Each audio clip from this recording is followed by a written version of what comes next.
আচ্ছা শোনেন, এই লেবুটা কিন্তু আমি আপনাদেরকে ইচ্ছা করেই দেখাচ্ছি, কারণ এটা দেখলে বুঝবেন রাস্তায় দাঁড়িয়ে লেবু খাওয়ার মজাটা আসলে কি। রাস্তার পাশ দিয়ে যাওয়ার সময় হঠাৎ এই লেবু মাখানো দেখে আসলে আমি না থেমে পারলাম না, যে মনে হচ্ছে না একটু কিনি।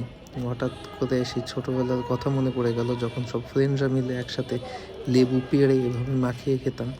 তো আপনারা যারা এভাবে কখনো খান নাই, তো অবশ্যই সুযোগ পেলে একটু ট্রাই করে দেখবেন কেমন লাগে আপনাদের। আমার তো বেশ মজা লাগে। আর এটাকে হচ্ছে আমরা আঞ্চলিক ভাষায় বলে থাকি হচ্ছে বাতাবি লেবু।